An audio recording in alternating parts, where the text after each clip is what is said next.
چرا کودکان از تاریکی میترسند و چیکار باید کنیم که این ترس از اونها بیرون شود؟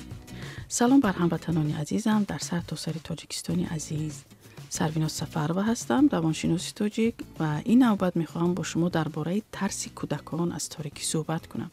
بچه‌های همه ما و شما از تاریکی میترسند و این یک چیزی طبیعی است، ولی مردم ما هر وقت کودک شب ترسیده پیش پدر و مادر آمد، اکثرا میگویند ای برو گمش خواب رو، هیچی نیست. یعنی با داد زدن بر سر کودک و ترسانیدن او میخواهند اون نترسد. یعنی کودک رو میترسانند که نترسد. غیر منطقی و بسیار کاری بد است. پیش از همه باید علت اصلی ترس کودکان رو شناخت. زمان خواب کودک رو میتوان با حرفهای خوش و آرامش بخش همراه ساخت. برای مثال مسواک زدن، شب بخیر گفتن، پوشیدن لباس خواب، شنیدن داستان و یا خاطره از دوران کودکی میتواند ترس و اضطراب کودکان را کاهش دهد.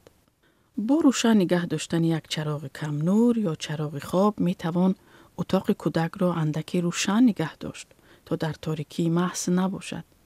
چراغ خواب را باید جای قرار دهیم که نور آن سبب سایه هر چیز خانه در دیوار نشود، زیرا کودکان به خیال پردازی های خود سایه ها را به صورت ارواح و شبح و موجودات خیالی تجسم می کنند.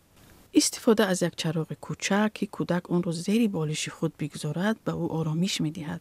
بعد از آن که چراغ اتاق را خاموش کردید، چند دقیقه نزد کودک بمانید و درباره روزی که گذرانیده است با او صحبت کنید. اگر کودک عادت دارد که نیمه‌های شب از خواب بیدار شود، هیچگاه او را به اتاق دعوت نکنید، زیرا ترک چنین عادت دشوار و سخت است. زمانی که کودک وحشت زده از خواب میپرد، با تنقید یا سرزنش کودک را تحقیر نکنید، بلکه صبورانه سبب ترس کودک را بفهمید و از او بخواهید درباره ترسش و موجوداتی که در خواب دیده است صحبت کند. از این طریق هست که ترس و وحشت کودک کاهش می‌یابد و با ترس آسانتر مقابله می کند. گاهی برخی از بازی ها و سرگرمی ها در تاریکی می توانند سبب کاهش ترس کودکان از تاریکی بشود. به عنوان مثال، پدر و مادر می توانند پیش نور شمع با انگشتانشان روی دیوار سایه بازی کنند. هدف از انجام این بازی ها این است که کودک به تاریکی عادت کند. هرگز کودکتان را برای ترسش مسخره نکنید. تحقیرش نکنید یا برایش دلیلی منطقی نآورید. این کارها نشان می‌دهد که شما خطری را که از نظر او بسیار واقعی است درک نمی‌کنید. به علاوه مسخره کردن باعث می شود که عزت نفسش را از دست دهد. به ترس کودکان خود اهمیت بدهید. اجازت بدهید در مورد آن گپ زنند. هرگز نگویید بچه‌های بزرگ نمی‌ترسند.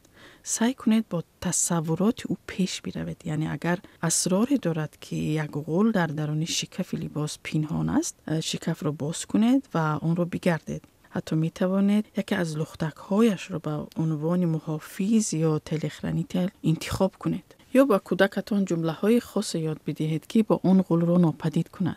زمانی که کودکتان بر ترسش غلبه می کند، آن را کار بسیار بزرگ نشان بدهید. من سرویناز سفر و روانشناس تاجیک با شما بودم و با برنامه‌های دیگر درباره تربیت کودک برمیگردم. سپاس از همراهی. خوشحال می شوم اگر این ویدیو را به دوستانتان فرستید تا آنها نیز بی‌خبر نمانند.